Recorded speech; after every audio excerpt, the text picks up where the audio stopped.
विरोधकांनी धर्मस्वातंत्र्य विधेयक जर वाचलं तर त्यांच्या लक्षात येईल की या विधेयकामध्ये कुठेही कुठल्याही धर्मावर अन्याय नाही, तर हे विधेयक वेगवेगळ्या प्रकारच्या कुप्रथा धर्माच्या नावावर आणि धर्मांतरणाच्या नावावर ज्या कुप्रथा आहेत त्यांना आळा घालणारं अशा प्रकारचे विधेयक आहे। एखाद्याला स्वेच्छेने धर्मांतर करायचं असेल तर त्याचीही प्रोसेस आहे, ती दिलेली आहे।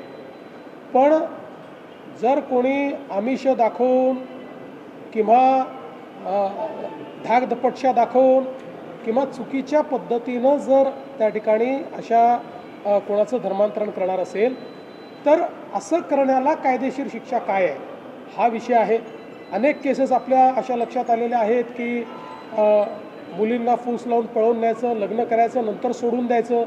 मग अशा परिस्थितीमध्ये त्या मुलीच्या बाळाचं काय करायचं असे प्रश्न निर्माण होतात। त्यांच्या जीवनामध्ये अनेक वेगवेगळे प्रश्न निर्माण होतात। अशा अनेक प्रश्नांची उत्तरं ही कायद्याच्या माध्यमातून या ठिकाणी काढलेली आहेत।